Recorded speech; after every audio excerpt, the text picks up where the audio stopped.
second. Huh? No, it's already on. Thanks. Hi, welcome. This is the fourth in our series of talks dealing with the Flipped Learning Taskforce. And I am Mark Whitaker. This is the second of my two talks this time. The previous time, I was wearing mostly my hat as the coordinator for the task force. And this talk is more about my hat as a autobiography of myself and how I got interested in pedagogy and flipped learning. It goes really far back into the 1980s, actually, as an undergraduate, which I'll talk about. Anyway, sharing what we know to improve teaching and student outcomes. Today's talk, experiments in student involvement in US and South Korea. Problems found, problems solved. Most problems are issues of how do we conceive about teaching the same ideas in different cultures, or what are the variations of culture that would be useful to know about. 5 sections to my talk. 1, I'll define flipped learning for those of you who may be new to the concepts.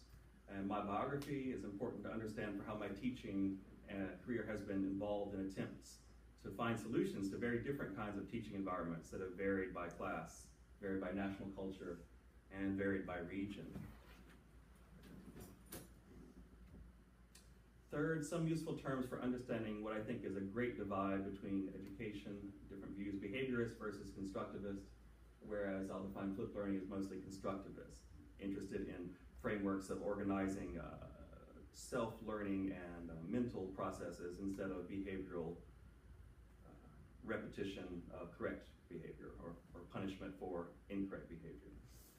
And some useful terms for differences in world regional culture, which have actually drawn this semester on a multicultural office class that I'm teaching, Korean nuclear and hydro people. There's like returning CEOs that we interested in moving overseas and selling Korean products, and their company said they need to learn more about national cultural differences.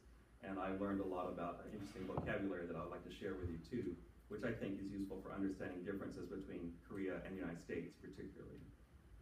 And personal problems and solutions in teaching in South Korea that I found across 3 different schools with different class and organizational cultures, though still within the same common South Korean culture in many ways. Well, how I got fascinated by pedagogy was actually a comparative religious studies course of all things in the 1980s at the University of Tennessee in Knoxville. And my unofficial, there's no really advisor for undergraduates, but we just hung around each other.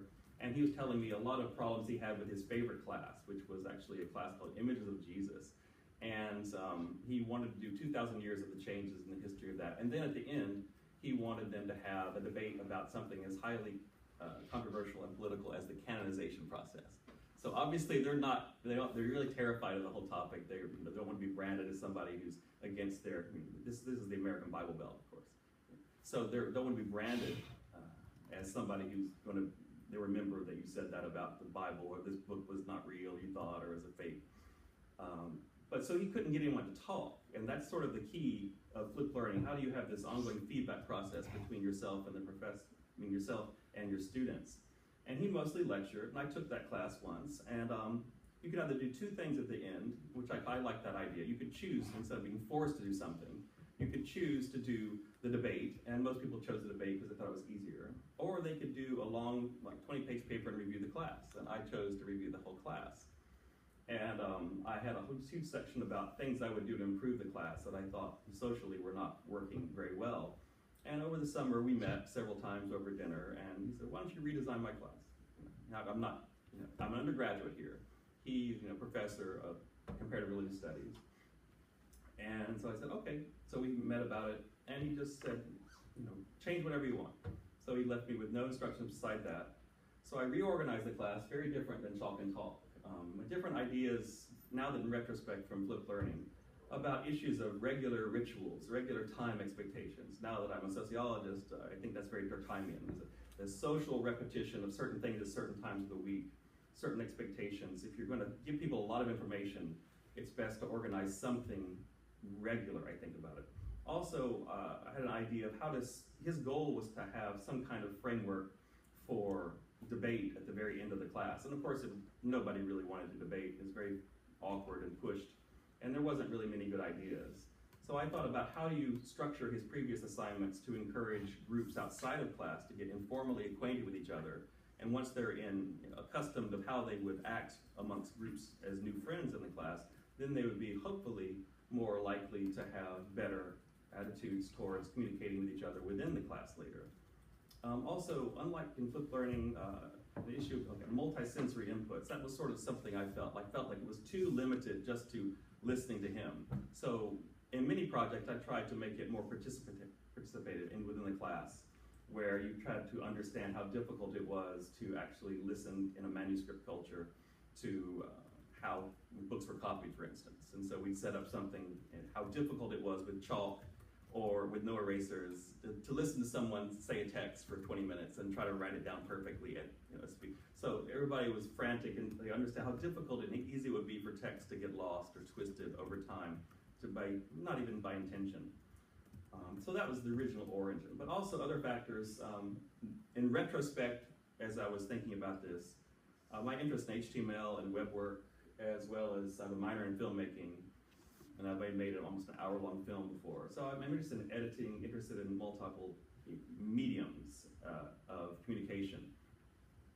And that came back when flipped learning really was something I was doing, but I didn't know the term at the time.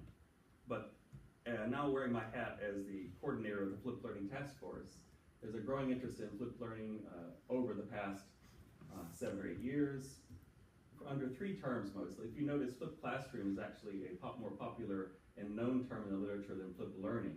But flipped learning, per se, I guess, encapsulates learning outside the classroom as well, and how you don't limit yourself to one particular environment. A definition before we begin, but no uniform definition of this term so far. From these 2 books that I thought were useful from the last time I taught, Flipped Classrooms for Legal Education, it just has an excellent overview, and Learning Theories and Learning Styles that I rely on the issue for talking about behaviorism and constructivism. Here's a definition that I've made up based on my reading and pairing very different definitions and merging 2 different dichotomies that I see in people who approach this topic. One, some people want to stress one factor. If you video your lectures, for instance, and you're doing flipped learning, if you don't do that, you're not doing flipped learning. Others stress that it's the ongoing feedback between professors and students, and that can be done in many different tactical ways, like changes to classroom's organization, ongoing student-professor feedback, videoing, evaluation of what works.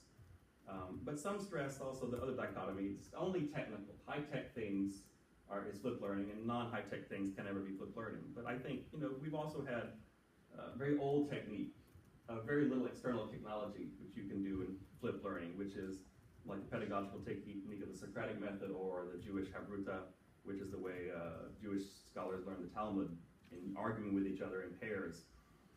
And actually my Korean wife uses that in her classes at Whitaker. Whitaker is Hanguk School of Foreign Studies, and she is ranked highest in her department right now, and really quite likes. And I listened to her deeply for over an hour about what she did. And she basically doesn't know the term flipped learning, but she is doing flipped learning and isn't even aware of that term. Anyway, tentative definition, remember those 4 things, I think. Materials, time, space, individual groups. Those things can be more open and flexible. Materials can be more varied, time can be more varied, space and groups and individual learning speeds more varied. In flipped learning and flipped classrooms, class materials, class time, and class space, and class individuals in aggregate or in intentional groups are repurposed for inquiry, application, and assessment, not just listening to someone talk. In order to better meet the material needs, speeds, and spaces of individual learners. You might think that the classroom can't always convene at a certain place at a certain time, and so a decentralized e-learning environment may make sense for other people, particularly. Let's expand on this. Instead of only printed books or articles, course materials can now be open to a wider embarrassment of riches, with or without computer technology. With technology, it's like a wider array of multimedia experiences that we're all familiar with, I'm sure, by now. This allows us to structure class materials, time, and spaces and groups differently by the necessity of the medium that we're using, unlike books and lecture styles. Pre-recorded video lectures are possible, technologically facilitated networking like group chat dynamics, live at any time of the day or at a certain time where all students could chime in, or other research assignments. Without technology, instead of class time devoted to math-based lectures with few questions, with potentially many falling through the cracks, instructors may alter class time, space, and groups differently. and help students work through assignment problems or projects individually or in groups to solve learning problems for better outcomes. Anyway, to skip, those are the 4 aspects that I think you can flip and be variable within. You can change the environment, the culture, the quality or the organization of your assignments, and the idea of being a professional educator means listening to your students' feedback and reorganizing courses, whether at the end of the semester or during it. In 2013, I get that diagram from the Flip Learning Network. There are 4 pillars of FLIP: flexible learning, flexible environment, learning culture, intentional content, and professional educator. What was intentional content again? I'm going to have slides about that in just a moment. Okay. Anyway, the first one, there's just 4 slides here. The first one is flexible environment, learning flexibly enough to allow physical space and time to permit students to interact and reflect on their learning as needed. Do you often change the layout of the classroom, for instance? Or whether you often change your approach to time frames of assignments to accommodate different lessons, units, or individual learning speeds. I do that quite a lot, actually, not with space, but with time of assignments. The term flexible involves many topics. Architectural layout of the class, of course, learning units, individuals and teams, lesson dynamics, central teacher to passive listeners, or many other ways of teaching, assignments, long-term or short-term projects. In the flexible environment may relate to capacities for independent study, in-class performance, and or class self-evaluation too. Learning culture, what is the degree that an educator gives students opportunities to engage in meaningful activities without the teacher being required. Flipped educators help students explore topics in greater depth using student-centered pedagogies aimed at their personal readiness level or zone of proximal development, where they're challenged, but not so much they are demoralized. I like that caveat. And Dr. Penning's question, what is intentional content? It's sort of a made-up phrase that you don't simply assume that everything's going to be in a book. You strategize about why you choose a certain medium. It's kind of like, if meta studying is how should I study well for this test? Intentional content is why should I choose a PowerPoint? Is there another way I might choose to present this? Could it be done in a different way? Thinking of the content, but trying to sculpt the media in a different way. What is the degree the educator uses more multimedia resources to access their own, or is aware of the pedagogical influences of their choices on learning? So it's more the context. Yeah, the media you choose to write it. Yeah. For another analogy, should I grade my papers in a red pen or a black pen? Or that's a minor example, I guess. But what kind of feedback? Yeah. That's kind of confusing because on the face of it, intentional means content with a purpose. As if this has no purpose. It's not with reference to media. I'm thinking like McLuhan, right? That the medium is the message rather than the content. Yeah. So I think their term is confusing. We may want to dump that in favor of a clearer because intentional, sort of, as you said, implies the dichotomy. There's unintentional content. I mean, that's so when I read that for the first time, I thought, well, all content ought to be intentional. Yeah, that's why I think switching to context would be the intentional. Maybe that's a good intentional. Yeah, context. Or or medium. Make it clear that medium is the message. Media of intentional choice of media. Let's use the I for the acronym. Yeah, so that's exactly what is the acronym. I can say is the medium the message, and then we'll keep the I that way. Okay. And then professional educator tries to improve student satisfactions and learning. They conduct ongoing assessments during class time throughout observation and by recording data to inform future instruction. Typically, I write a review of myself at the end of the semester, all the things that I should have talked about and didn't fit in, when I could put them in, because I'll forget all that by the next time I teach the same class. So I look at my own review too.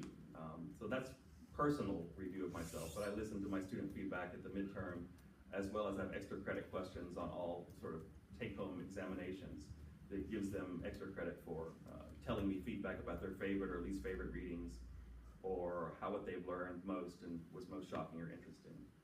And that's why I can understand the high points or low points of the previous time I've taught something. Anyway, flipped educators generally demonstrate lifelong learning in their own practice by looking for opportunities to improve their skill set.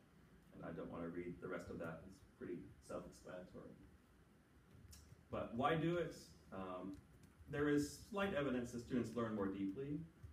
It's hard to get true measured study that varies only the pedagogy, whereas randomizes the students. Very few studies like that, but for many examples of studies, there's like deeper learning in terms of recall and more what I will call constructivist learning, that they built their own mental models of what you told them instead of just remembering the phrases for a temporary test. Also, students are more active participants in learning. And I think that social quality of shared learning is really good in exciting people to want to participate in the course, if they have friends that are constantly excited as well. Students' role shifts from passive recipient to active constructor of knowledge, giving them opportunities to practice using the intellectual tools of the discipline. Interaction increases and students learn from each other as well, which is useful. Students work together applying course concepts with guidance from the instructor. This increased interaction helps to create a learning community that encourages them to build knowledge together inside and outside the classroom. And obviously, everybody gets more feedback and collectively learns. I learn a lot from my students, particularly in the Mobile Revolution class, where they do 4 different short papers and we present on them, and I categorize all the knowledge and feed it back to them too. Mark, are you assuming in the second bullet that it's a single discipline? That discipline? No, I mean, there? tools of the discipline. I'm not right. Because Jonas was from University of Texas. They had a whole website about flipped learning. And yeah, well, that jumps off the page or off the screen at me, because even way back in the 70s when I was in graduate school, the most interesting questions were cross-disciplinary. Right. And even my PhD is in a field rather than a discipline. So I think that's an important point. I think that that applies to SUNY Korea without saying, you know, the engineering departments, computer science, mechanical engineering, AMS.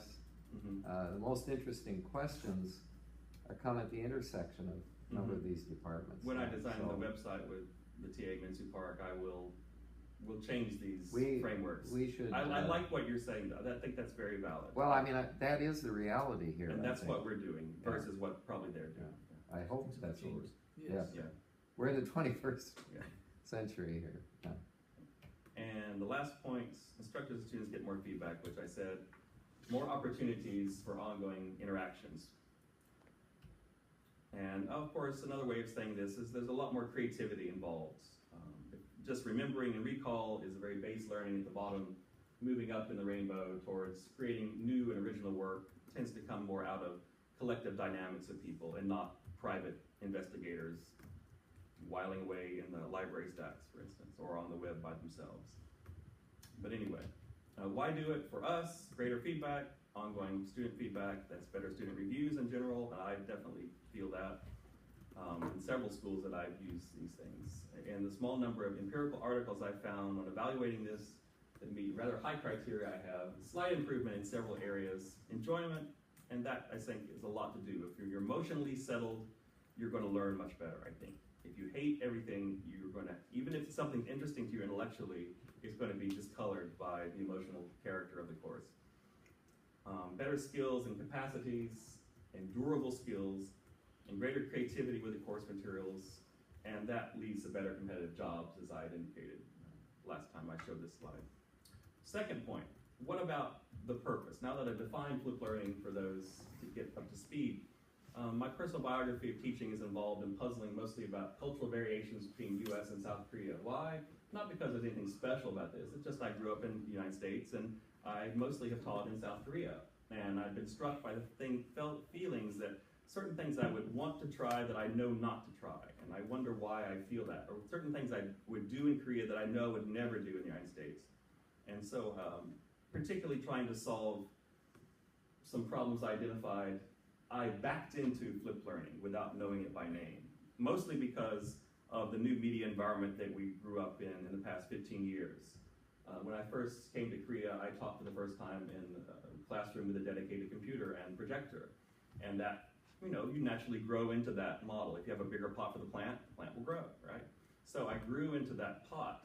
And didn't really think about it as anything except using this technology as useful. But then I realized it was far more constructivist than just repeating things for their hoped behavior on a test later. But anyway, I'll mostly compare my biography in US and South Korea and the teaching influences and problems that I had in both countries, and why I think both countries can be compared on some easy to understand classifications that are terms you can carry with you after this talk is over. Anyway, I am, education, I'll analyze this from my own slant. To understand my background, I have a PhD in sociology, so I'm already interested in more, cultural, interactive aspects of education and the politics of education too. My interests are quite varied, from environmental sociology, which there was taught as environment, technology, and society interactions, a comparative historical writer and researcher, done classes on social movements and culture, political sociology, sustainable development, different developmental theories. Some developmental theories are about education, not about economics per se. So many, many different things. ICT4SD, by the way, for those not in our Department of Technology and Society, it's information communication technology for sustainable development, which is another hybrid thing you probably won't see many books about. But hopefully, within a few years, we will see more things like that. It's a huge department that I'm from, very specialized place. By the way, you will see books already, and about ICT4SD? yeah, and that's actually almost the title of the book that I'm writing a chapter for with the ITU expert group. Good. It's coming out this year. Good. Yeah. No, but University of Manchester, regular white papers and monographs coming out on ICT for. Some people are just keeping the old ICT4D, but ICT for sustainable development is sometimes being added in. Yeah, my whole class, I'll talk about that later, my whole class right now is basically geared toward thinking and brainstorming with students about the different examples and phenomena about using ICT for sustainable development worldwide right now. Anyway, my education pre-doctorate, sociology. Again, I put USA in bold just to indicate that I'm from a place. Nobody's from an abstract, human species. We're from places. And the place, of course, I was born in the American South, the Upper South, in Chattanooga, Tennessee, a rather industrial core. Both my parents are in education. My father was the dean of the education department, actually, at University of Tennessee, Chattanooga, for a long time. He's still alive, but he's just retired now. And my mom was an accountant and also taught math. So it's rough growing up in an educational family. When are you going to go to school? Anyway, but my two separate Bachelor of Arts degrees, comparative religious studies, USA again, and history, mostly world history in East Asia. I got interested in sustainable development issues, and I realized there's not many models about comparative sustainable development. You mostly draw on the fact that you try to blame modernists and everything in the past was this pure Edenic paradise, and even anthropologists don't necessarily agree with that. But a lot of social theories are still very much about that dichotomy, and most of my writing is blowing that up, I guess. Anyway, from my own slant, this is about my personal experiences with flipped learning. It helps to know my personal history with teaching and different styles of flipped learning in two different kinds of cultures at different schools within Korea. There's 3 different schools I've taught in Korea so far, and 2, in a wider sense, adapted to different kinds of national cultures, particularly the USA and South Korea, which I compare in this talk. The first thing that I did, teaching assistantships at the University of Wisconsin-Madison, USA, in bold during graduate school. I grew up with undergraduates that are very glum, disrespectful, and the pedagogy developed into a way of entertaining them, mostly, trying to keep people's attention and intentionally accosting them with questions to keep something moving. Otherwise, some people would go to sleep. So the dynamic was much easier when we're all mostly fluent in the same language. But when I come to Korea in 2007, my first job after defending my dissertation, literally a month after I defended my dissertation, I was thrown into a very different culture. And my books hadn't arrived yet. I shipped about $1,000 of books to Korea, and they hadn't arrived yet. So I was, what do we do? Here's computers, so let's organize things on the web. But over the time, or 3 years there at assistant professorship, I taught 11 different courses, both graduate and an undergraduate. EY, if you don't know, is probably the most expensive private school in the in Korea. Over 25,000, I think, American per semester, or per year, I think, rather. And at that time, I began to develop flipped learning because of most of the problem was language difficulty. And I think that's probably something that's shared across this university here. There's still a lot of classes in remedial English that are being taught within the English department. And some of my students are grossly over expecting their skill, and they are really caught, particularly first year students who try to do my upper level division courses, which I encourage them not to do. I mean, I can't stop them from doing it, but I encourage them not to do it. So I think sometimes challenges are very good and motivating. But some of my students who are first year students are struggling this semester, but I try to help them with that, and I grade lighter a bit on the first year students. But mostly I don't teach first year students, so it doesn't really come up here. And also this school, the environment I teach in here, there's already such a high barrier for English use, which is very different than many other schools in Korea. Anyway, we are the first American school in Korea, which is unique. Anyway, second, I was assistant professor at Kumin University, sociology department. That's where I taught some interesting courses on youth culture, which I've adapted to some things that I learned and I'm teaching now in the EST 200 class right now. But anyway, also right now, of course, assistant professor here, Department of Technology and Society, Stony Brook, SUNY Korea from fall 2015. I've taught 6 courses so far, lower and higher level division courses, and a lot of courses that deal with more interdisciplinary frameworks between different departments, like EMP 3572, special topics in convergence research, which I really enjoy those. They're very small. We just give 3 lectures, about 6 different professors give 3 lectures or so each for the whole semester. And students learn from a variety of different people in different perspectives on the same topic. But the red ones are the ones that I have developed or helped develop at Korea so far, mostly about using mobile technologies, which really fits into thinking about flipped learning as well. How far along are you on 559? Well, I've got everything ready. I mean, it's already done. It's done, but I've got a long biography of different things about that. I mean, we can chat later if you'd like about that, but because that hasn't been offered yet. Yeah, I know. Yeah. I'd love to teach it. Yeah. Anyway, additionally, a lot of my sociological appetite is whetted by interest in travel. I've been to many different places, even Tibet, but mostly just normal kind of things Americans might do, go to the Caribbean, Canada, Mexico, probably not New Zealand or Australia. I've been to Australia twice, 2002 and 2015. Swiss, been to twice, Denmark, twice Sweden, and many times South Korea. I live here, of course. I rarely go to the United States anymore, actually. Anyway, also my pedagogy, I think we're mostly in this bubble here in the bottom corner. We're debating what kind of empty circle we have in our society for science or education. And the same thing can be said about states or consumption or finance. There's a dynamic of interactions of who determines the organizational principles of a society. And what's so interesting that I want to relate today is, why haven't we institutionalized flipped learning before? That's another way of putting it. Why is it new? Is it just simply because it's not preferred? Is it really just the technological pressure? I'm going to argue that there's kind of a design principle previously that it was very difficult to organize it. It's much easier to organize mass behavior in crowds.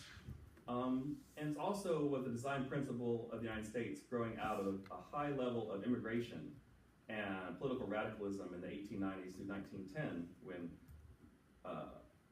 enforced schooling began in the United States and was enforced, and the pedagogy there was mostly behaviorist. They experimented with many different schools, particularly University of Chicago and others, but mostly decided on behaviorist models, whereas elite universities in the United States are far more constructivist. They have much smaller classrooms, they go at their own pace, they read a book with a professor, you don't, massive test structures. So you, at least upper classes in the United States develop, in flipped learning. Basically, they have a lifetime of greater accessibility to private tutoring and work-as-you-go models, whereas poorer students, of course, are easier to teach. if they're going to be workers or, or non-thinkers, which was the sort of the design. I'll talk about that in a minute. Mark, But, yeah. I have an alternative question that provides an answer to your question of why now. Mm-hmm. Can you imagine flipped learning in the absence of the internet? Unless you're in a small religious community, no. I think. Right, it wouldn't, I mean, Yeah. why I mean, now? Why now? My answer would be because the digital network environment, which is increasingly dense and pervasive, and social networks, big data, mobility, everything is here now. I think it's not a coincidence that the terminology flipped classroom coincides, historically with these other I don't think it's an accident, but I think you can either make a heaven or hell out of the infrastructure that we're developing. Yeah, but I mean, centralized e-learning monitoring with no flexibility, or you can socially institute the flexibility into that because it exists. I mean, you can mask this quality of its flipped quality, and you can still make it a centralized learning on mass scale if you really wanted to.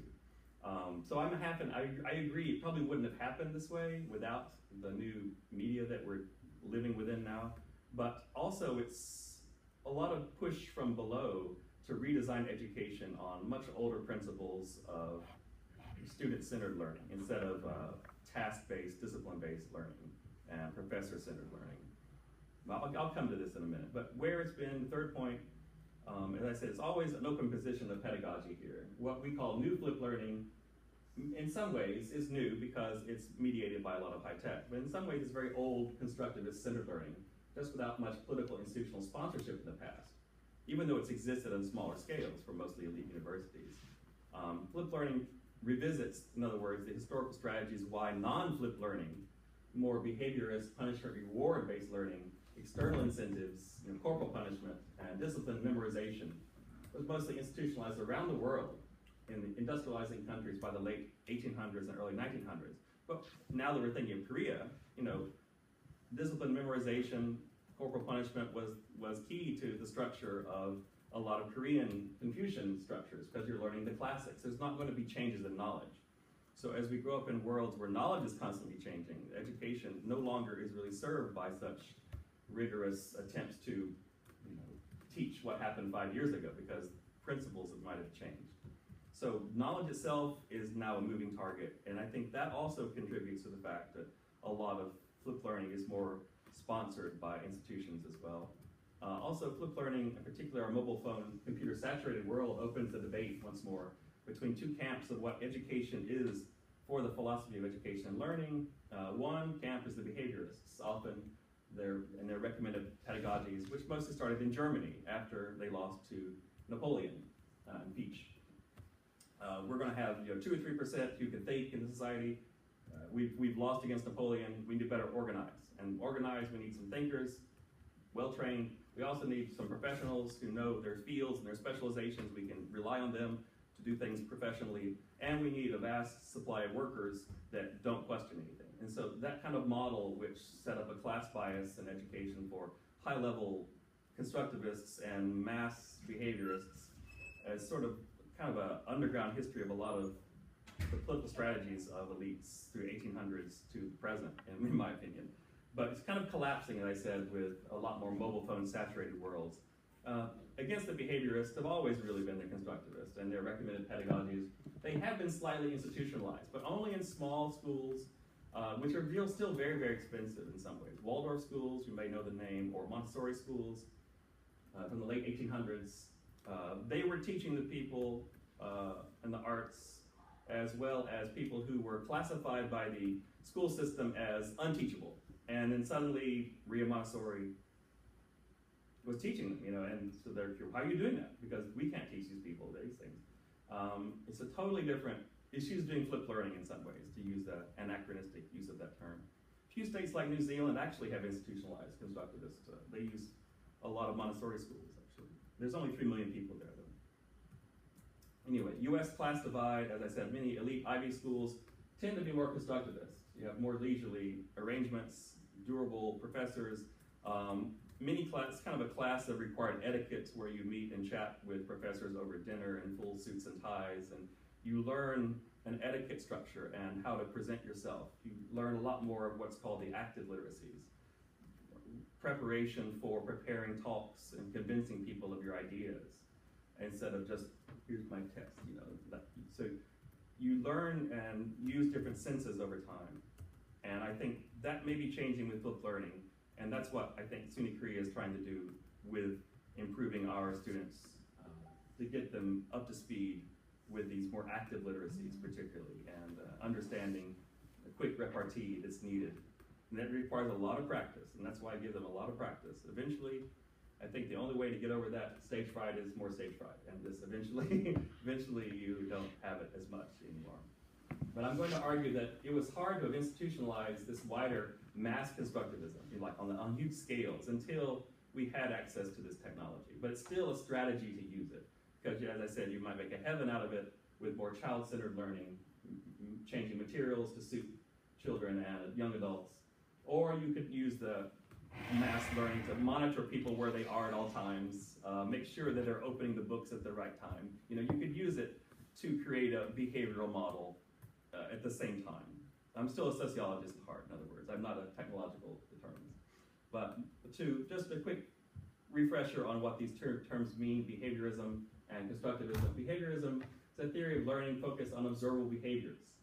So if you don't see the behavior, something's wrong, you have to punish people or until you see the correct behavior. Learning is defined simply as acquisition of behavior. They call it conditioning. And there's classical conditioning, which is mostly punishment. Involves reinforcement of a natural reflex or some other behavior. This is actually sometimes very useful, I think, in learning foreign languages, because when you meet foreign national, I think, you don't really think quickly. If you've already memorized reflexively exactly what the sounds of the introductory phrases are, those are issues. I mean, I immediately know to say these things to somebody from Japan. In Korea, I'm more fluent, but I just memorized reflexive sounds. And I've talked to people who didn't remember anything about their high school Spanish, and they said, out of the blue, when they're talking to somebody from Mexico or Spain, you know, here comes something they thought they'd totally forgotten. That's a reflex. But I think we all have that. And I don't mean to demean other kinds of education. I merely want to indicate that flipped learning is more constructivist, and I think that's actually better for more individualized learning. I think there is use for some kinds of situations for behaviorism like this, as you can imagine. Anyway, a second type of conditioning is known as operant conditioning. It's more flexible. That means rewards mostly. I guess I use a lot of operant conditioning. I give lots of extra credit. That's kind of points, and that's the only limited behaviorism that I use with my students. Mostly extra credit. But that's B.F. Skinner, psychologist, the most famous psychologist about operant conditioning in his Skinner box, which he tried to raise a child in for a while, and you know, not very healthy. But he also wrote a dystopia. We talked about this before. He wrote a dystopia or utopia in his mind called Walden 2. He's not Walden yet. Of how he would redesign the world based upon operant conditioning, everything for everybody's grand benefit, of course. But it still requires those central godlike figures manipulating the whole world, which he'd love to be. But I don't really want to do that. In the classroom, for behaviorists, what would you do if you're a behaviorist? This is standard routines, expectations for behavior, clear and reinforced, use of rewards, team points, punishments, rewards and punishments, withholding of rewards, widely recognized that a positive approach is preferable to an approach to behavioral management solely on punishments. Some rote learning, in other words, may be useful for some children, even adults, I think, to better cope with some aspects of work they find difficult. I tend to repeat a lot. I'm teaching Korean adults right now, 5 of them from Korean Nuclear and Hydro, and I use a lot of repetition at the beginning of my class of what have we done before. Like, they have to give me a response before I move on. And I do this all the time. And eventually they spit out a word they can barely pronounce. Some of them are very fluent, but others are not. And that slowly makes them understand what will happen every time, hopefully makes them more comfortable. But mostly I've adapted that and flipped learning ideas to a language barrier that I'm trying to make better between myself and my mostly Korean national students. Anyway, It's interesting, though, in consideration of the basic tenets of behavioral learning theory, to look briefly at a quotation from Lao Tzu, an ancient Chinese philosopher of the 6th century. Rewards and punishments are the lowest form of education. So even Lao Tzu didn't like that. Of course, Lao Tzu is a Taoist, so he preferred more individual freedom anyway. Very different than a Confucianist who would have seen nothing wrong with behavioral modification of mass people to get the right internal sentiments, they hope. Cognitive science, this is constructivism down here. It comes from more a scientific perspective, I think. Cognitive scientists, how people learn, remember, and interact. The strong emphasis on mental processes, not on behavior. Cognitive psychology, the scientific study of mental processes like learning, perceiving, remembering, using languages and reasoning. A good definition of constructivism, constructivists view learning as the result of mental construction. That is, learning takes place when new information is built into and added onto an individual's current structure of knowledge, understanding, and skills. What would you do for constructivists if you were that in the classroom? Opportunities for mental activity are essential. This is very much flipped learning. Leads to deeper engagement with ideas and increases the possibility of effective, lasting learning. Social interaction. You would encourage social interaction in some way. Discussions in pairs, groups, between teachers and pupils. Learning set in meaningful contexts is far more likely to engage learners than if it's set in other random, remote contexts. Make learning meaningful by placing it in a setting which children or young adults here can identify. For example, when teaching about time, refer to the fixed points in the school day. For example, when teaching about mobile revolution and sustainability, use particular cases of how countries have developed it. Put it in a context of a country. Don't just an abstract technology use, but it's a case. And it's easier to think about a case than an abstraction, I think. Anyway, encourage learners to review what they know about a new topic before embarking on teaching. I do try to do reviews, particularly among my older learners in the Korean nuclear and hydro course. Encourage learners with appropriate guidance to find things out for themselves. People come ask me a question, I'll kind of do Socratic method until they get frustrated enough, and then I'll give them small hints. But normally they just want kind of an encouragement, I think, to say something, instead of yes, no, that's right, wrong. A lot of people know the answer, but they're very tentative in saying why. And why I think so is part of the Korean culture itself. And I'll talk about Korean culture in just a moment. Encourage learners also to think about and put into words their own approaches. In other words, this actually goes back to McLuhan. McLuhan's idea of what were hot and slow, hot and cold, thank you, hot and slow media, where slow media invites your participation. It allows you to develop your own mental models of what's being taught, whereas a hot medium is something that overwhelms your senses and blocks them and numbs them. In other words, you might use a video in class, but it may end up being a hot kind of video, which doesn't encourage the self-reflection. Or you might be a very slow, leisurely discussion, or a video of somebody talking where they have to follow that. So McLuhan developed a vocabulary for thinking about these social and learning effects of particular media based on hot and cold. I think, anytime I see a dichotomy, I just want to rip it up. But unfortunately, McLuhan, his vocabulary was so abstruse that most people couldn't understand it. Exactly. They never caught on. And what we have to do at SUNY Korea is come up with a simpler vocabulary where, whether it's someone who's trained as an engineer, trained as a mathematician, trained as a computer science, or a social scientist, can actually understand what we're talking about. Right. Yeah. But I mean, this is sort of we're education wonks here. I read McLuhan as an undergraduate and wrote a paper because I had a double major in speech. It was part of the speech major. Understanding media.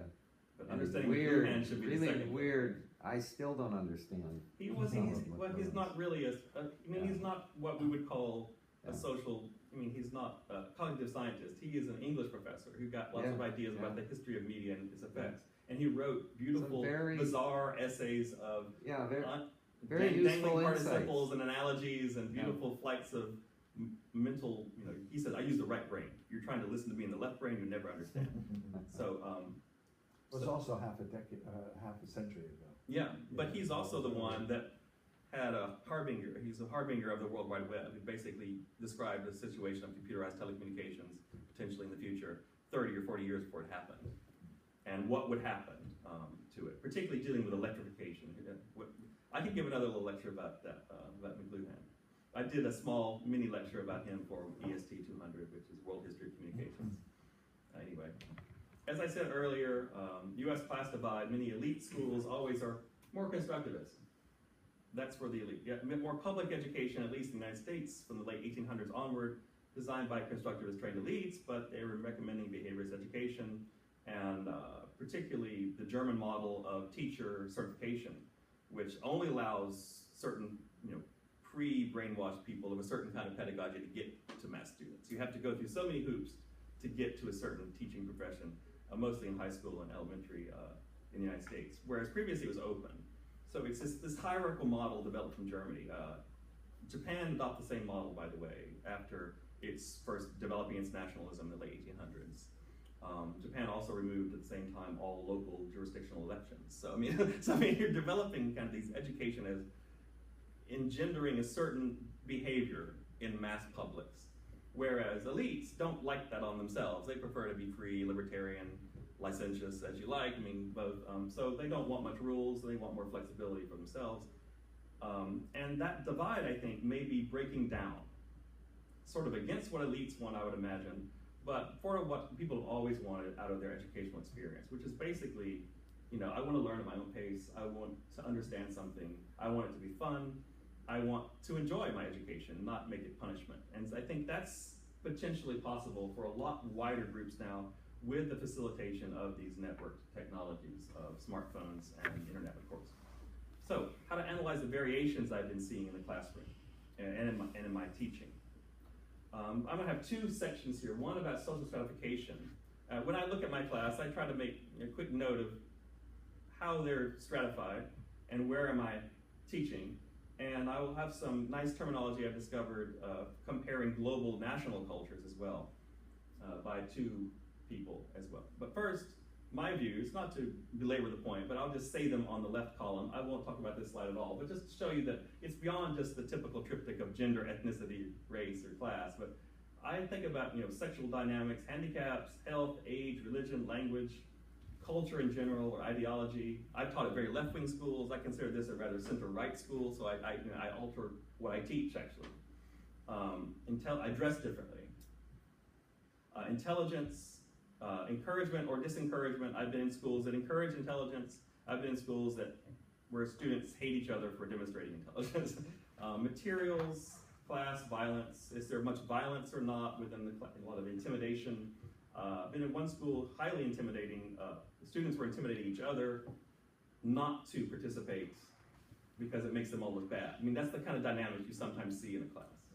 And and other classes like here, they really do encourage each other very well. I'm very proud of our students here. They really help a lot and help each other, I think. And I've seen fire, I've seen rain. So to speak. I mean, I've seen both opposites. Territory and personal proxemics, social territories, how people organize space and cultures. Korea here, North Korea there. Territory and personal space. It's important to understand kind of the personal space that a professor had with their students because there's very different touching distances or touching habits of different cultures that you should be at least aware of. That's under the term proxemics. The first book about proxemics was only in the late 1960s by a man named Dr. Hall. He wrote a book called The Hidden Language. And it's still very, very good, I think. But that sparked a whole research about personal spaces and the things that are unsaid but visibly seen when you're chatting with somebody. Edward Hall. Edward T. Hall, yeah. You heard about him? High context, low context cultures. Mm-hmm. Yeah. Those are not the things I'll be talking about later, but that's the other thing. But honor, a lot of people think about honor as just capital and wealth, but you can have distributional honor, human capital honor. You can know something about Persian poetry and somebody else doesn't. And in some cultural context, that's far more important than having money. Cultural capital habitus, popularized by Bourdieu in the 1980s, arguing that there's hierarchies of culture. Instead of culture being shared, there's different ways to get into upper culture through exhibiting things. It's not necessarily a class boundary, but a cultural boundary that keep people separate and apart. And Bourdieu criticized a lot of French education as simply providing more inequalities in culture instead of actually providing grounds for meritocracy. And sexual capital, I mean, there's sexy people, there's not sexy people. I mean, whether we like it or not, and that contributes to the course dynamics as well. But those are not what I think about in class. What I'm really going to talk about now is Korea itself. Cultures, intelligence, and regionality of cultures. I think good teaching interfaces with the culture you're in and where you are. And we're in Korea, so what could we learn about Korea per se? I'd like to give you a few terms to think about and some authors to look at if you're curious.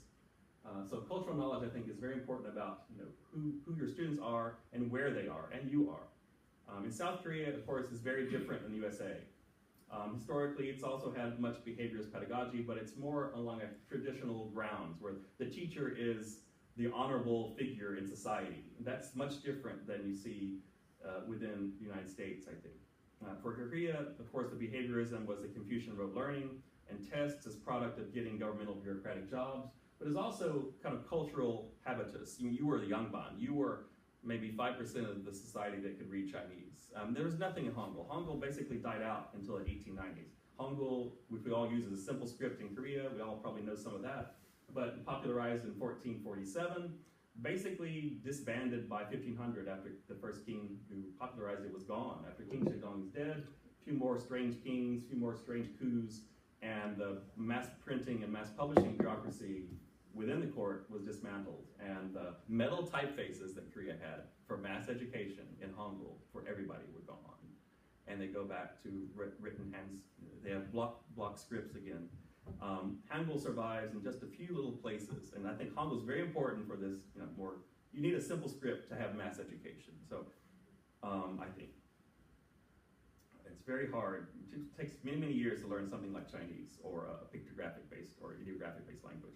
But simple scripts with maybe less than 30 characters, anybody can learn that in a day, as it said in the original introduction for Hangul per se. So bringing back Hangul is, I think, very important, destabilizing that dynamic. And mostly by political radicals in the 1890s, they're putting mass Hangul newspapers together for the first time. Not even sponsored by the court, when the court tries to repress them at the same time. But anyway, also the main problem of the US elites at the time, US was very different. US is more heterogeneous. Korea, historically, the only differences in politics were regional identities and different languages. If you live long enough in Korea, you'll probably learn to realize that who is speaking a different regional accent. I can now tell that. I know where they're coming from Mokpo, from Gyeongsang, from Andong, Gangneung, Seoul, Yeong. This is the standard. Seoul has been the capital at least 600 or more years, so this has become the educational standard. So if you hear it around here, it's mostly a very clipped and clear kind of Korean, and that is a sign of cultural status. So coming to Seoul is not just education, but it's also learning the Seoul language, I think, for a lot of people in Korea. That's something to learn. But anyway, United States behaviorism was not the issue of mass homogeneity, it was heterogeneity. How do we have some standards again, and this massive amount of unionization, syndicalism, anarchism, communism developing? Really, if you read this interesting book, challenging book, but John Taylor Gatto's Underground History of American Education, he describes the political strategies of these people from Ivy League and how they were going to restructure America from the educational classroom, not as a way of teaching people to do things, but to reform their behavior into a more hierarchical world. Also, literally, you can read their policy documents. We don't want good thinkers, we want good workers. So how do we reduce their abilities to actually synthesize their own materials? How do we test them to assure them? The invention of bells in the classroom, your behaviors. The bells are invented. That's actually adapted from India, and the caste system in India. And so ringing bells comes about as seen as a normal thing, but no, that's your behavior, your reaction. You're supposed to be there on time, do it. We don't have bells here, which I'm glad to say. We do have a very tight window between time, but we don't hear a bell forcing us to react and things like that. But anyway, so for US classified, Ivy schools more constructivist, yet these people spend careers institutionalizing more behaviorist education. Is this changing now? I think it is. Varieties of cultures, I'm reviewing two different books, one by Geslan, other by Hosti. Geslan is Cross-Cultural Business Behavior. It's a book I found very useful in my multicultural office class. It has one third of the whole book is 40 different reviews of 40 different nations, categorized on 4 different ideas of what business culture is like in that, based from actual empirical data, over 1,000 business deals across the world. It's a fascinating book to find. I'm very deeply empirical, and I don't care much for like assumptions of hot and cold media, but this is an interesting empirical construction of his categories per se. Also, Hofstede, which Gisland draws upon, cultures and organizations, software of the mind. But anyway, sorts all cultures into 4 factors. He says most of the world can, for business, but I think this can apply to education as well. You're doable relationship focused or deal focused. Korea would be very relationship focused. It's your relationship with your teacher that matters, and it should be a situation of love and not only behavioral punishment. You're not there to simply learn, but the expectation is you're supposed to personally care for these people and mentor them deeply. I've heard our president, Kim Chung-ho, talk about this, and he basically talks in terms of you must love your students. And this is a very Korean idea. And he's not joking. This is kind of expectation of what they've experienced and the kind of person a teacher is in their life. Deal focus is where most Americans are from, where you do things for contractual reasons, like I want to do this just enough for my class. I don't need to be there all the time. I'll get enough grades. You think about it in terms of a personal self-centeredness, and you're in the class for your personal reasons, and not simply because the professor expects you to do things. You just reminded me of Trump. Okay. Definitely deal Ruined my focused day. American. Ruined my day. You reminded me of Trump. You ruined my day. No, I mean, talk about deal focus. Yeah. Well, he's really It's a good. very narrow focus, dude. He's got a negative relationship. We'll come back to class in a minute. But he's got a negative. He's very smart. He's very savvy. He's got a negative relationship. He'll break up a deal and threaten people until they agree with him. It's brinksmanship strategy. He'll threaten North Korea. It's very dangerous to do. I think that's what he thinks he's doing. That's what he writes I about in think- his Art of the Yeah, Deal. you mean that's what other people wrote in the book that he put his Okay, name but on, that's what he right? puts I mean, his name on. am I incorrect on that? If he it's my applied understanding. for a faculty position here, he'd never get it. Not in a lifetime. I mean, he wouldn't be able to do it or want to do it. I mean, yeah, but Yeah. Anyway, this is Okay. Anyway, relationship focus. That's Geston's Yeah, I mean, I think- first point. Yeah. I mean, the reason why I say that is because I think that there is a perception that that kind of thing actually does work, Mhm. but I think that the reality is that it does not actually work. Oh yeah, I mean you can Right, I mean, like- it's a strategy. It and doesn't, I think that when he- you evaluate it, I think it doesn't always work. Right, and I mean there It creates you know, havoc. all of the indications are with that specific example is that actually there have been measures of success in spite of his actually doing that. Apparently, he comes in, blusters, yeah. says all of those things, but then the lawyers come in, they make the actual deal, and then he yells at them later for having made the deal that would actually be After possible. his temper tantrum. Right? Yeah. Yeah. But I mean, again, the reason Come why. on, guys. Well, no. I mean, the reason why I'm bringing that up is because because I think that it's important for us to recognize that yes, there is the perception that that kind of a thing does work because it's portrayed in the media as something that actually does work, Well, right? That sort of blustery I'll go approach. back to in a particular place. In the United States, in business culture, where people all agree to the same standards, and your other people know that, perhaps it does work. But in international relationships across culture, where we're trying to understand how to fit our teaching or fit to another culture, that a wrecking ball approach, you wreck it down until it builds up and agrees with you. That doesn't work. Yeah, no, I mean, and again, and what I'm saying is that I think that even in the places where we think that there is that agreement, and because of that agreement it works, I think the realities are that agreement is a facade and is not actually what's occurring. Well, to get back to the empirical data here, the reason this topic comes up in Gesland, he says, a minority of the world's population are deal-focused, and it's mostly Anglo-America. We talk about New Zealand. They're more individualistic. They're very litigious. They're very legalistic. They will get down to business immediately. They expect class to be on time and we start immediately. There's no small talk. You're not learning about somebody individually, but you're learning about the project. Back to your cultural contrast. I'm wondering where you're headed with this, because although we have a majority of Korean students, many of them are overseas Korean. Yeah. They speak other languages. They've attended international schools. The developing country students we have, many of them are not Korean Mm-hmm. at all, and we're offering an English language curriculum, Mm-hmm. which is the Stony Brook curriculum. Mm-hmm. Yeah. Where So I'm that going, where it's I'm going helpful with this to- is, Helpful to have this Yeah.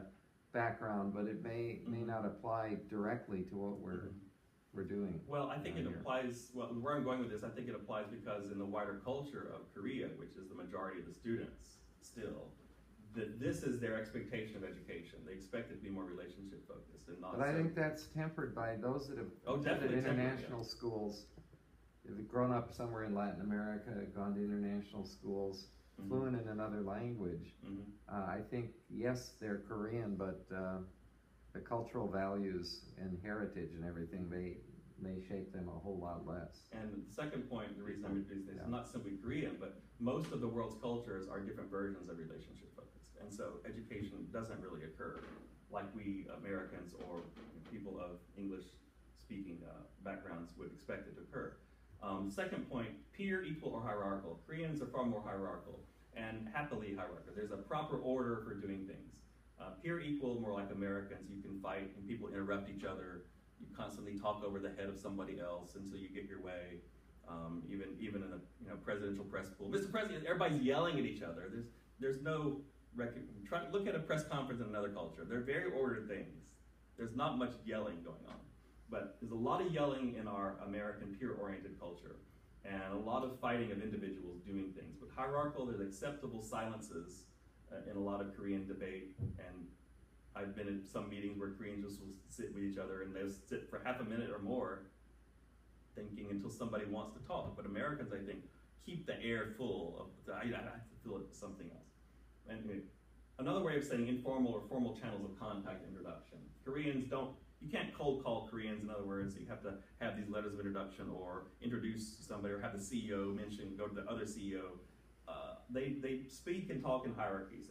And our useful thing on our card is not our names, but it's our position. Koreans are fascinated. We need to know positions, for instance. Whereas I think of my card as an American, it has my books on it. And for me, that's my most interesting thing I want to talk about. But for other people, they look at, whether you're team name, what position you are, and how do I bow to you, or what age you are, which really determines your relationship. So everything's pre-canned, in other words. Everything's pre-built in a very hierarchical society. You're classified, it's called ascription. You're ascriptively structured, whether you're male or female, particularly. Moving on, how do people handle time? Koreans tend to handle time very well. It's a bali-bali culture now. But historically, it was a very slow, leisurely culture until supposedly the first Park president, 1961 too. Then Korea got much more on the clock. Monochronic is on the clock, follow time, very respectful. Polychronic means very lazy. But lazy to the clock also means deeply connected to relationships. You'll run over a meeting because I like talking to Anthony. Or like you stay later because you want to talk to me. And relationships are the pieces that go through the society. Not, okay, we got to break it up now, I have to go somewhere else. That happens, and our schedules are set up that way, which is unfortunate. Also, how do people handle emotions in public space among strangers? And Koreans are a bit more reserved in public, but quite expressive and emotional. They're a mix, unlike a lot of areas in East Asia that I'll talk about. So those are the four things Gesland talks about. Hofstede, from the 1970s onward, was researching IBM as a global corporation, and they were having lots of problems within their culture because they have so many countries and so many people they hired. So he did an empirical analysis of problems that had developed across IBM of over 100,000 people, more empirical data, and he came with 4 other different dimensions, but added a 5th later. It's very similar, and I abbreviate it as IPUMS, so IPUMS, but individual collectivism. Americans would be far more individualist. The pieces and the units, the grain of society is individuals coming together on contracts and legal scuffling. Collectivism, I grew up in Andong. I connect to Andong. I constantly connect back to Andong.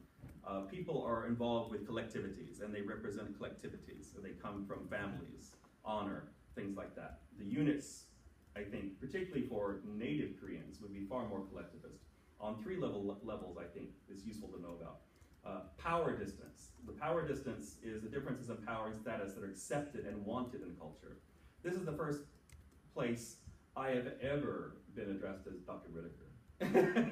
outside of EWA. I mean, I was never addressed as Dr. Whitaker at Wisconsin. Everybody's Mark. I mean, people at my dissertation defense all came in shorts.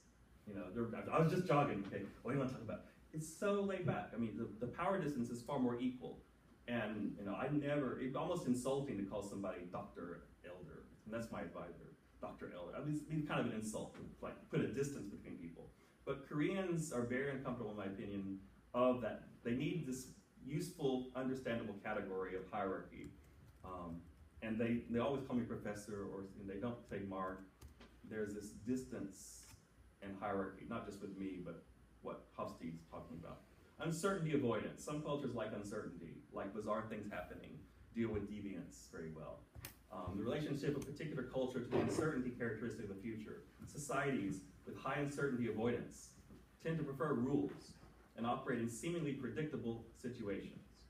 Those with high uncertainty avoidance prefer stable jobs, a secure life, avoidance of conflict, and have lower tolerance for deviant persons and ideas. Japan would score higher than USA on uncertainty avoidance. There's even a day in Japan where all businessmen will suddenly wear short shirts. You know, it's like they can't. When I'm hot, I want to wear a short sleeve shirt. No, in business culture, there's a certain day that has that. Still, you've heard about that? No, okay. But the three-piece suit in Korea for things like that. A lot of expectations of a teaching profession this way. Gender stratification, which he calls masculinity, femininity. What that means is the degree of expected and deeply coded gendered stereotypes. What we are in Korea, look around, we're all males, right? What does that mean? That means basically this is a pattern that's not just here, but it's widely across all of Korea. For a long time, Koreans have stratified education for elementary school and high school. Those tend to be more, high school sort of both, but you have mothering figures in elementary school because the role of younger teachers are seen as that. So you could be hired as a male in elementary school, but you're out of place. And as you move into high school and college, the expectations are, there's a coded expectation of what a male should do for these students now that there's a discipline structure. So if you feel something like there's this yearning from your students for that, maybe think about that, what I just told you about the stratification across the whole system in Korea. Short-term, long-term orientation. I think Korea increasingly is very short-term. Long-term orientation, planning for 20 years in advance. You know, some Japanese companies, I think, still think in the long-term like that. But a lot of American companies, for instance, you know, or schools, what's the next quarter or the next yearly budget? You know, they don't have a 5-year plan, a 20-year plan. You know, that's sort of like a joke, isn't it? When you're laughing, like that's kind of funny. You know, it's impossible. But no, people do have plans about that. So, and some people expect short-term activities. Americans have a long-term orientation for hiring. I mean, every job I ever applied for in the United States is always starting like a year and a half in advance. And you know, there's 6 months of this. And in Korea, there's about 2 weeks where you have to throw everything in and it happens. Or you're looking for a group meeting with other Koreans and they'll call you, but they'll call you like the night before with the detailed plans for the next week. Whereas, you know, American, I expect, well, I want to know this a month in advance of where we're going, what's happening. So there's some aspects of Korea I think are very short-term and they really react well. Dr. Brown has told me a lot of her students email her very late at night and say, quick, I need to know my letter grade right now about this. She's very offended. It's like, why is this happening? You know, why don't they realize this? You know, but they like this short-term. They don't wait for things when they want it, I think. So at least understand, that's my interpretation. For Geslan, if most of the world is relationship-focused, and if Anglo-American divide is very small, and then most of global culture is Americanization, then we need to understand that there's still a lot of regional durability of these varieties of cultures. And he describes them this way. If group G in Geslan's book is those 4 categories, they're deal-focused in the UK, for instance, moderately formal, follow the clock, very emotionally reserved. The only other place in the whole world in this book is deal-focused are those 3 other countries, according to his book of 40 different places he's looked at. Group B, South Korea is one of these many different relationship-focused, very formal places. Monochronic in this case. Places like Bangladesh, for instance, we relationship-focused and polychronic. They don't care about the clock and time, and it's for personal relationships. And reserved. Emotionally reserved on the outside, but Geslan talks about Koreans as probably the most the happiest and least emotionally reserved East Asian. That's maybe American influence, but this may be deep Korean culture too, as well. Koreans have always sung. Even 2,000 years ago, the Chinese were saying, Koreans really like to sing in public. They really love that. It was a nice concert last night. Huh? It was a nice Exactly, concert. exactly, yeah. And there's a lot of joy in that. It's not, Americans are pushed on the stage, right? Like, okay, the Koreans jump on the stage. They really, really enjoy it. But those are the 4 areas in the group B, he says. And South Korea even itself was mixed. My additions to Geslan, Region, Family, and Alumni. This is a book that, an article I wrote with a professor at Ewha dealing with the networks of bribery and connectivity contributing to bribery in Korea. In Korea, there's 3 different cultural things that all of those Korean students would be involved with. They need to know ancestral hometowns. Males particularly are involved with patrilineal networks. Even Stephen J.O. Lee, who is one of our first alumni of our department, he's probably the least hierarchical person you ever meet, but he is the first son, and he feels huge pressure to actually have children and develop and take care of the family gravesite. That's what the first son does. They have to take care of the family gravesite every year. They have to go back to the region, meet the family, and do that. So there's a huge Confucian hierarchy of importance. Also, what is odd about Korea that most people from the global West are really confused at, they know people from elementary school. When I was married and my wife's father's family came to the wedding, a huge number of very happy people, like, where are these people from? Oh, that's his elementary school. It's all these 70-year-old elementary kids that know each other. That's Korea. They're very close, and they never let go of a lot of links like that. They follow these links, and they keep them as links. Even in the 1980s, Korea is known as connectivist culture. They had the highest per capita telephones in the world for public telephones, probably one of the reasons it was hard to get private telephones. But when beepers were popular in the 1990s, beepers were kind of hated worldwide as you're always on track. 30% of Koreans had beepers in 1990. I mean, so this is a networked society. So when you talk to one of your students, realize that they're a portal and they will quite quickly tell other people. They will, and collectivist cultures will complain as a group. Americans will probably complain to you as an individual. I have a problem with the class, but I've noticed both the Ewha, Kumin, as well as here, they'll come as a group, and they'll say, one person will say something for the group to you about that. It's a very collective group. They see themselves as groups. But anyway, in the United States, equally regional in family, of course, but United States stratification is mostly only college-based. There may be kind of secret societies where you have business networks, but that's totally volunteer. Koreans have there's nothing volunteer about this. They're linked for life in these networks. And to leave it is basically to become a non-person.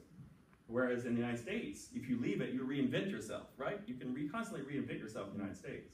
But it's very hard to reinvent yourself. I think that's one of the reasons why there's a high level of suicide in this country. You can't reinvent yourself.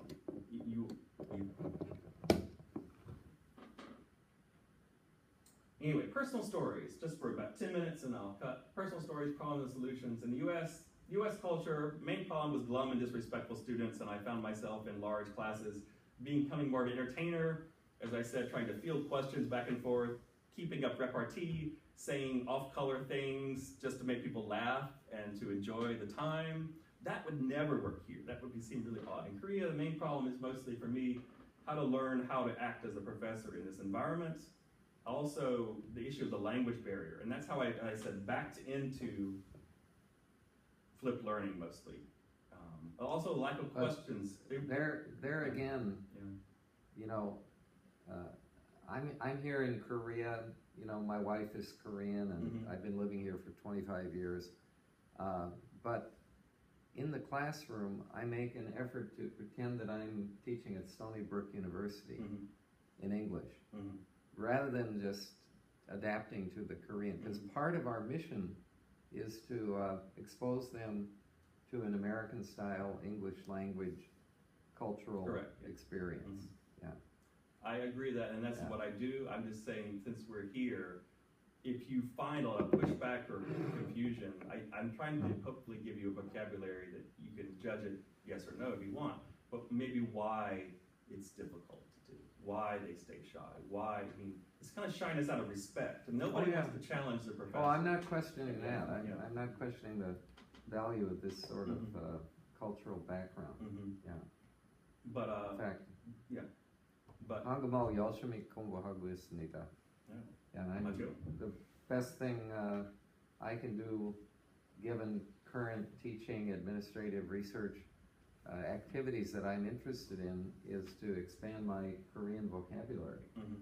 That's probably one of the best single things that I can do, which might seem odd, but it's really true. Yeah. It's very, very useful, just to even know a few phrases in Korean. It sets a lot of people at ease. Anyway, open talk, this is the last thing. What are the techniques that I've developed? So going back to my biography, Iwa first, thrown into it with no books. I start to develop what I see in my classroom. I develop online arrangements. We have some videos and discussion. But also I noticed their English is very halting. Even at this very expensive school, they had a great difficulty in speaking English. And these were not required classes, they were electives. So the structure of the school is very interesting too, I think. So they already had some interest, and they were already pretty good. But the next school I was in, English was a requirement. And so everybody's pushed into it, and they're all hostile. So it depends on the larger environment of the school, I think too, of how teaching occurs. But anyway, back at Iwa, which ranked me very highly for what I was doing, I developed very flexible times on assignments. I started to accept late papers with slight reductions of points for people who I could see really were trying. I developed what's called DR, discussion review papers, where you prove to me you understand it, give me like 1 or 2 paragraphs, summarize it, and then your views, your personal views about it. In my opinion, a lot of my students hate to have personal views about something. They want to reveal that's what this is about. My personal views, well, that's kind of, they don't. That seems kind of pushing the envelope, but I think that's an important thing to teach within Stony Brook as well. Teach them how to get used to talking from a personal point of view too. Lots and lots of extra credit, that's very behaviorist. But that's one thing that's worked in all 3 of my schools so far. I required typically student meetings, particularly for the shy ones. If I notice particular ones that are shy, they have to meet me more often intentionally. At the worst school that I've been for English use, Kumin, I required everybody to meet me at least twice per semester. And they couldn't do it by themselves. They come as groups, and one person would serve as translator. I mean, so what I mean by there's a huge language barrier. We are an oasis. SUNY Korea is an oasis of English use. Even if you think it's bad, it's an oasis. It's much easier to teach here than in other places. I can concentrate not on remedial assignments that make excuses about language to actually communicating information, and that makes me happy. One of my philosophies of education is sort of data as an arbiter. When I introduce data, I also introduce it in the bubble of how it's interpreted, or I show multiple interpretations of the same thing. That gets them thinking. It's more, like, makes them think about it. Not just, here's data for this perspective, why it's right. Oh, and here's the data that disagrees with that. I'm not gonna talk about that data. I mean, I try to introduce data with the bubble of the interpretation in it so they can see those as variables too. And that encourages a lot of thinking. I teach them in the Mobile Revolution class, the introductory section, about different theories about development itself, like why people had different views about development and what does it mean, different tactics. It's not all economic. Also, other extra credit feedbacks on tests give me a lot of input and essays sometimes about what readings are really good and what things are useful for students. My online cloud drive readings has been really useful here. It's the first time I've really used a lot of online cloud readings. Distribute things quickly, updated documents. My notes are quickly shared, even in class. I mean, it's already there. They can look it up on their phones if they don't have their laptops, which most do already. As I mentioned last time I talked, I use that network in my class of all this technology. Sometimes I ask the group, like, look up that point, add that to my lecture, give me this image for extra credit for my next time I'll talk, and they'll, like, somebody say, I did it. They'll get, like, 5 minutes later, there's a competition for getting the first extra credit of sending me the image or the data that I integrate. So using that in a positive way, in a circular way. I use a lot of Google Apps for education, particularly the survey tools and database. It'd be impossible to do a lot of the group things and organizing that I do. One particular example of this feedback that I get from students with the survey, when they're doing their group assignments, they can't overlap in countries for discussing mobile revolution or mobile applications. but they have to claim their country in the database first. It's timestamped, and then when they enter it, they can all see it. So there's a huge rush to get their names. Now I've set up a competition, a huge rush to get their names in the groups in the database because they can choose earlier and have more choices.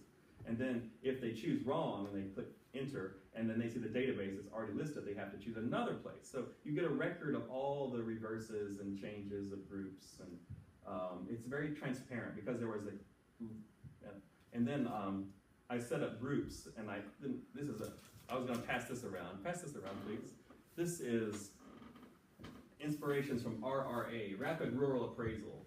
It's like you work for people with cross-language divides. This is known for mostly developing, but I use it in my class where we collectively organize the groups. I give everybody a piece of paper, and they all have to go and find their groups, and then they tape it, bring it together, and show me. This shows me the groups already working together. This shows me who is not in a group because they're left with single pieces of paper.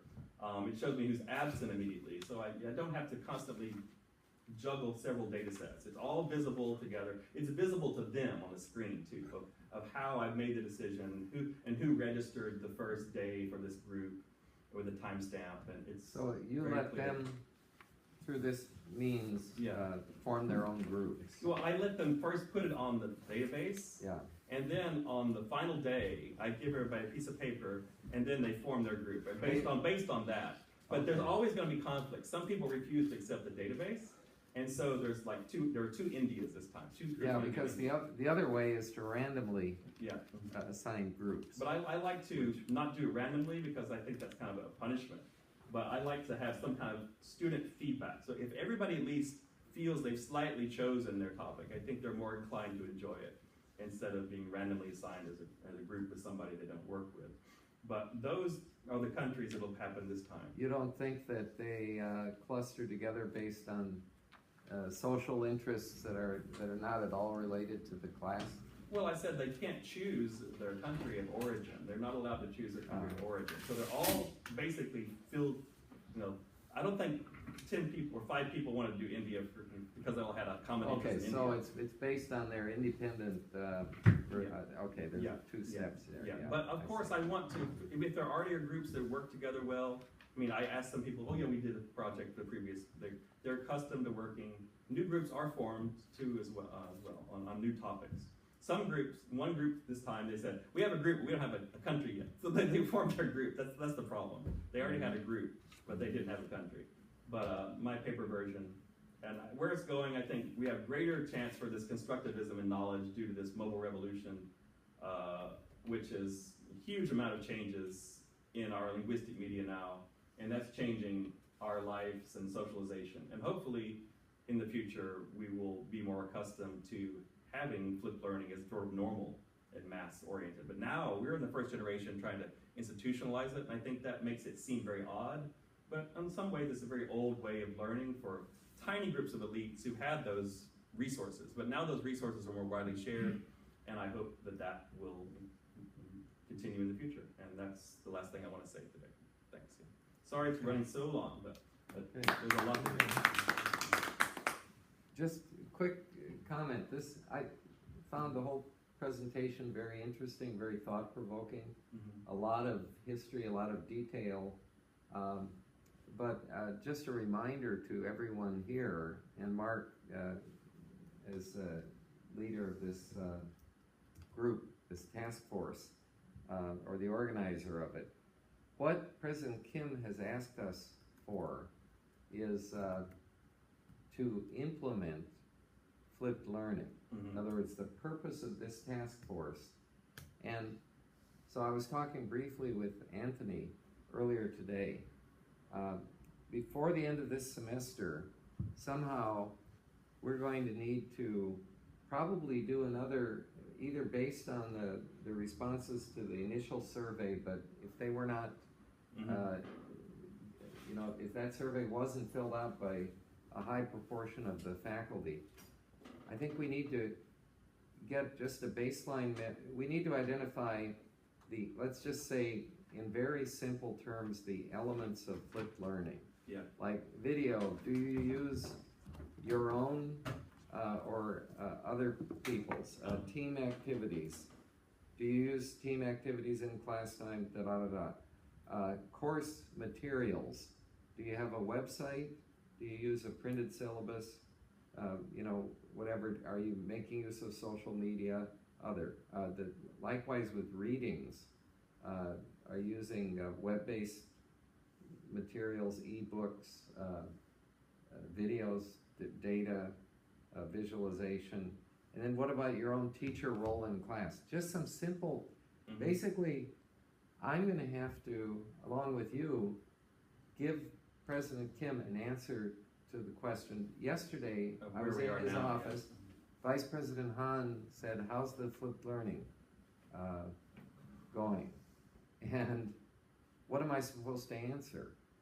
I said, well, we're moving ahead, but what the administration is expecting is that in fall semester 2017, every SUNY Korea professor will implement flipped learning, or they will write a note effectively to the president. It may come to the vice president for academic affairs, indicating why they are not using flipped learning. So what we need to pull from this presentation and from the other presentations that have been given up to this point, we need to pull some kind of simple operationalization, a measure, if you will, that we can report to the president and to Vice President Han, Vice President Kim, when they ask what's happening. Because Vice President Han's comment to me was, all the Korean universities are doing flipped learning now, he said. He said, well, what they mean, yeah, he said, well, he Seoul National, you know, Ewha, Yonsei, Korea University, he said all the Korean universities are doing this. They're way ahead of us. And what he said they were doing. That's called aesthetics. He's setting up a false. What he said they were referring to was videotaping of lectures. Yes, that's the reason the surveys developed. The surveys developed kind of to educate the administration. Yes, if you're watching this, surveys developed to educate the administration that flipped learning is not simply one particular thing, but it's many feedback relationships. What I would encourage you to do is, you don't need any further authorization from me, but I would encourage you and Anthony, any other colleagues, to set up an appointment with Professor Han, maybe invite Vice President Kim, and even the president. Yes. Yeah. And I want a good personal relationship-based culture. I'm good relationship. Report to them on the progress of the flipped learning initiative. Because as for myself,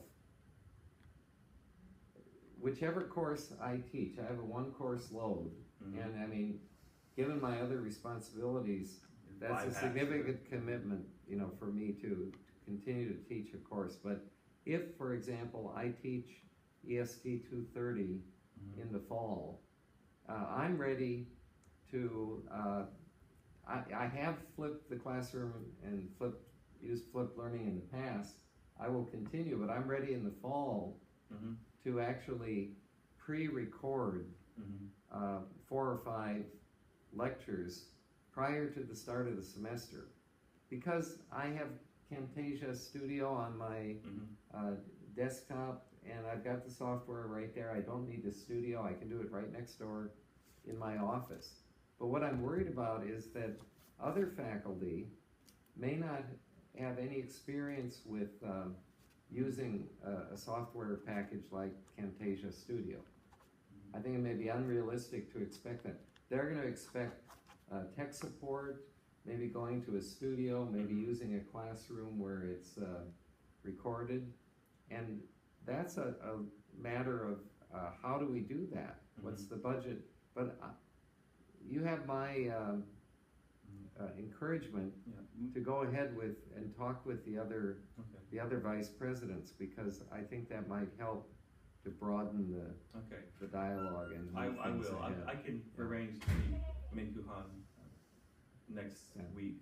Also, I got an odd phone call, Jim. Yesterday, a student called me in my office. Hi, can we use those big lights that are in your flipped learning room?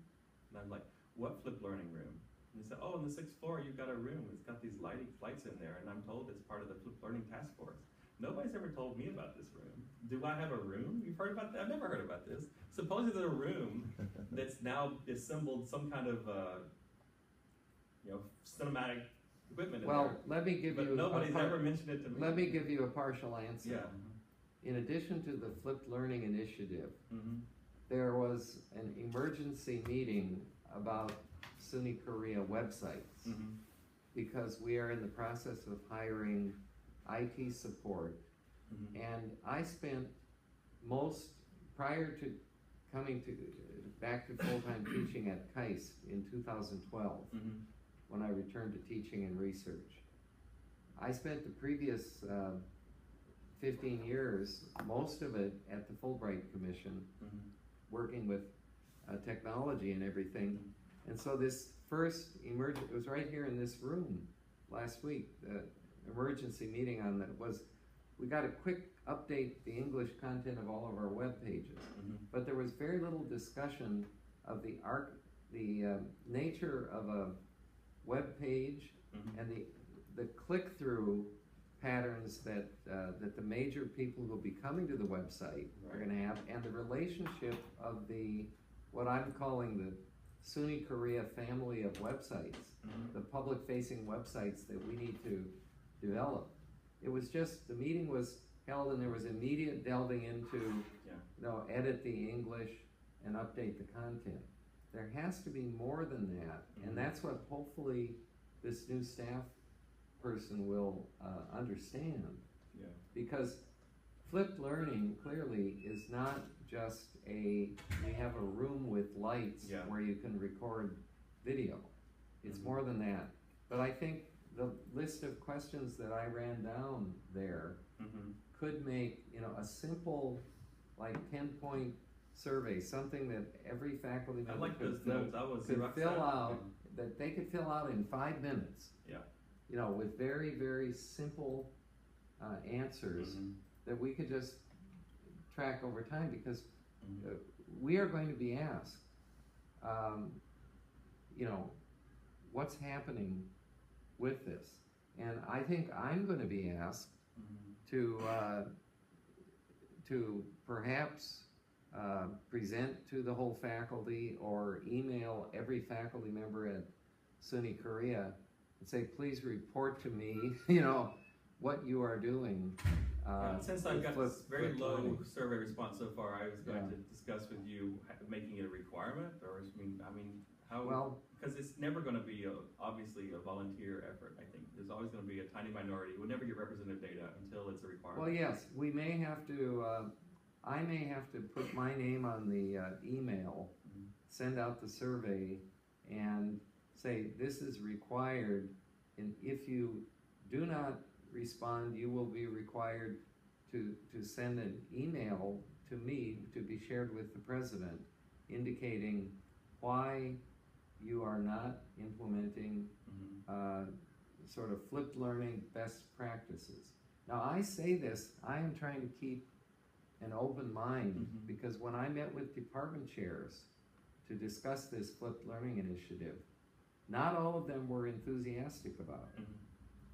Right here, right now, Yeah. at SUNY Korea, not all of the department chairs. This is the idea some that I were- want to film these and let them learn at their own pace. It's very flip learning oriented to put these online for them to Well, look at too.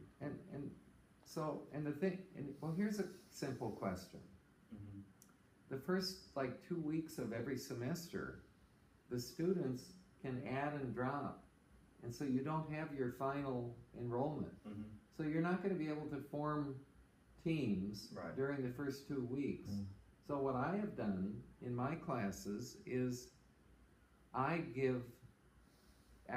get up, give presentations. Mhm. Some slides, maybe videos embedded, Mhm. maybe going to the web, going to different places, using animations that are available there. But I actually do in the first couple of weeks do that, just introducing them to the course, talking with the students about the format of the course, what flipped learning is, and then once they're locked in to the registration, then the assignments every single week, you know, it's all team-based, it's thoroughly flipped from that point on. But I don't believe that anybody is going to order me not to get up and give an in-person presentation during the first week or two. I mean, that's nonsense. I'm teaching it in a flipped learning. Flipped learning does not mean rigidly that you never ever give a presentation. That's what I worry about. The administration sees this as a military camp to introduce what their version of flipped learning is when they've done no research of what it really is at all. That's what I worry about. We'll be implementing something and jumping around, trying to diplomatically explain to them that it's an issue of feedback. There's one word, it's feedback. It's not that, I mean, you can video things all in the world, but they're not watching, it makes no difference. I'm on safe ground in saying that nobody who's gone through all the effort and time, you know, to do a PhD, you know, serious study to do a PhD, is likely to accept, you know, a military camp, you know, an order from above. You shall record all of your lectures. I mean, the entire administration, let me without make you, one thing are really Korean, clear. and this No, is let a me hierarchical structure that they let me expect make one thing clear here. This is a flipped learning initiative. Exactly. It is not a top-down flipped learning. No, it is not a blended learning or a MOOC initiative. That's a separate question. And that's a very important question that I'm sure President Kim is going to be interested in pursuing, because there are many implications. If we assume that along with flipped learning, we're going to try to, I mean, the course I teach, EST 230, make that into a Coursera MOOC, you know, or an edX MOOC or something, whichever Stony Brook would find more palatable, you know, or better. But that's a logical next step. But then that gets into questions of how is that going to count? You know, would Stony Brook students be able to take the course and get any credit? Any credit or recognition for it? There are a lot of questions associated with that. But we're not quite there yet. But that's one of the reasons that I resist this simple definition of flipped learning as just videotape all your lectures. That you see that in the literature too. That's my original, the two dichotomies. One, people who will define it that way, and people who define it as everything is feedback. So please, Anthony and Mark, and actually, I wish that our other vice presidents and people who apparently have an interest in flipped learning, I wish they'd come to some of these sessions and I made up a list of all faculty emails to 90 people when I give these talks. Did you get many apologies? No, just no responses. So Susanna and Fahim, they have class. Susanna has class. I mean, on Wednesday, Yeah. this is set up during they have class exactly now at 1 o'clock, I guess. Also, Matt has a class too. I know he had to leave too. so it's hard to find time to But thank you, but Gary and Achilles, for coming too. yes. Do you have any Yeah. thoughts, Achilles? Well, I find it difficult to see how it's going to be applied to our case in mechanical engineering. I think it's going to be difficult. I mean, the syllabus we have is quite big. Yeah. And I guess from what I've read, from what I've heard from you, and what I've read on the internet, this is quite a slow process. It might be more productive, but it's quite a slow process. I don't see how I can actually do my syllabus within the time I have. Yeah, that's an excellent. I have a problem already doing it now. Yeah, that's an excellent point. I mean, I use the example of the course I teach. I introduced the course, and I taught it for 3 semesters, and I got it into a really good shape. Course website, flipped approach to it. I turned over all that material to Fahim, and he's very dedicated to teaching, but he's changed some elements that and I think it's again, this is normal. Take any faculty member in our department. In any department, If they try to teach EST 230, ICT for Sustainable Development, an overview course in the new undergraduate specialization, they would do it differently. But specifically, he's teaching it over in the C wing. And for the flipped classroom, I just don't know how Fahim is doing that. He says, well, the students get along all right, in their teams, but sitting in that steep lecture hall environment, I mean, I would argue that we ought to talk as a faculty and that we should avoid that.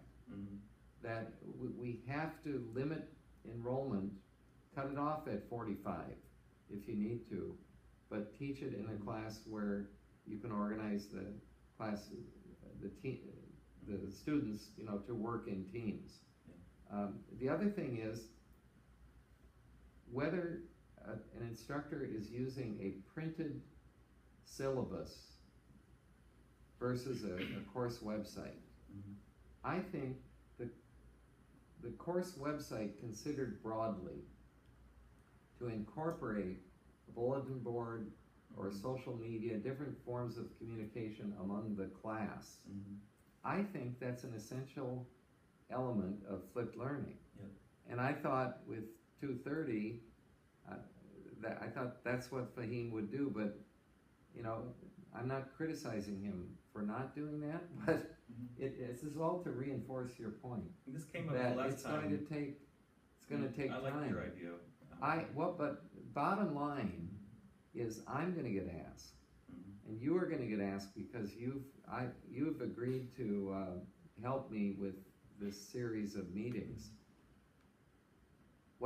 Just like Vice President Han asked me yesterday, what's happening with the Flipped Learning Initiative? And we're going to need to be able to answer. And as I said, I think the expectation is that it will be implemented in the fall. Now, what I anticipate is that from mechanical engineering, we will get a lot of messages from faculty as to why it can't be instantly put in force. I have a solution. May I take the floor?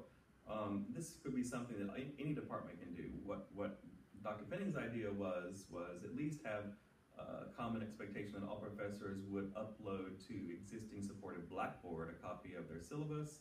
And that's what students, you said, were complaining about. They were complaining there's so many different venues for different classes. Right. And that at least if there's one common element, even if you don't use Blackboard, just the link that takes you somewhere else. I mean, they need some searchability, I think. Or it's even, Mark, it's so all even, departments okay, could at least make a link in Blackboard. it's more simple That's what than I that. suggest. And then Well, move on from that. Move on from, if we can do that. Let me just slightly disagree with you. Okay.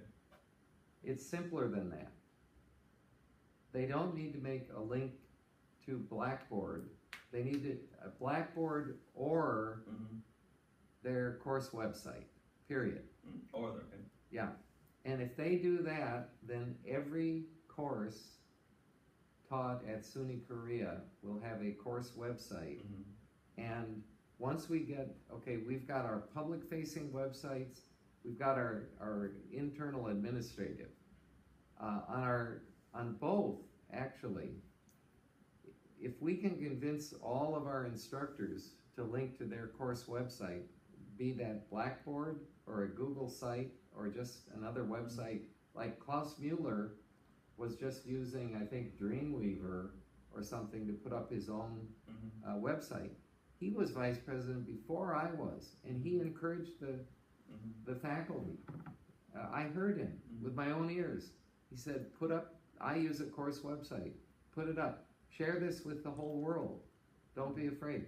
Once we've got that, and that's all that needs to be done. We don't need to straight lace or put our faculty in a straitjacket by saying you must do this on Blackboard. The reason I say this is Blackboard is a little bit of an old-fashioned piece of technology. It's a U.S. monopoly, but it's supposed to only use the United States, basically. It's falling behind the times. Whereas Google, if you used Google Forms, they keep adding features, making it more useful, more important.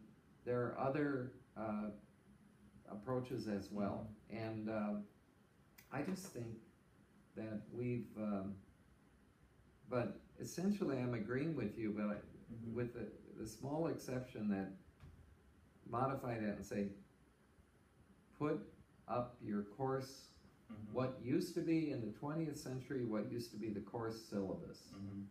And in the 20th century, you used to have books, bound books that were in the library stacks. That's gone. Google Books is in effect the world's card catalog. E-books and e-materials are pretty much the way everything is done, even if you assign a printed book these days. So one caveat, what I was saying about Blackboard was the reason I thought it would be useful because it has a common searchability and continuity platform, and that students, if they want to look at previous semesters, it would all be linked to that. I think this is, I assume, what you were talking about. The fact that they want someplace they can go look at previous versions of the course very quickly and scroll through the next semester and go back. And Mark, that is, I wish Micah were here because that's not rocket science. Our administrative set of sites, which will be interlinked, but for internal administration, we're going to put those up with Google Sites, and there will be a page or a set of pages on those sites that's accessible by faculty or students at SUNY Korea. That would be good. And it will have everything that you just described. There's no need to go to Blackboard. Okay. No need to go to Blackboard. I'm not supporting Blackboard. I'm just saying that's the some simplest, kind of venue. That has a centralized if your first point. request, if we have all of our faculty say that we will put up our online course syllabus, a website essentially. Put a website up for your course, either a link on Blackboard or a Google site or another type of site. Once we have that, it's very, very easy. I could do this, and I will do it. If nobody else at SUNY Korea, no tech support person does this, I'll do it. Because all you do is create a Google site and put a page up and organizing it, or put a single page up for each department. You divide it into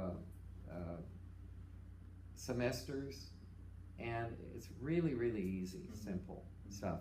And all it is the text and the link back to that course website for that semester. But it's all on a single web page, so really easy to navigate. That's much more ideal than Blackboard. It's one of our students could do it part-time. I could teach a student to do that. Yeah. But I'm just trying to stress, don't be surprised, because the expectation is that this is going to be implemented in the fall now. So the remaining sessions, we should keep that in mind. I mean, what you've presented here today is, again, very interesting and very valuable, but it won't answer the question that Professor this is designed for professors curious of interfacing better with mostly Korean students or natives here. And of course, there's still the brand hegemony here. It's not the majority. It's probably still the cultural hegemony, particularly the administration and their cultural expectations of what being Korean is, I think. But I would just want to close. This is an example of something that was generated originally in Google Forms, and I gave them a link. I distributed the link, said you first come, first serve. Tell me your country choice, your group, any further questions, and people give the timestamp, and I can make differentiation. And I show this to them again in class and say, look, this is the reason why this group in the bottom here can't choose India again, because another group has chosen India already. This is a spreadsheet.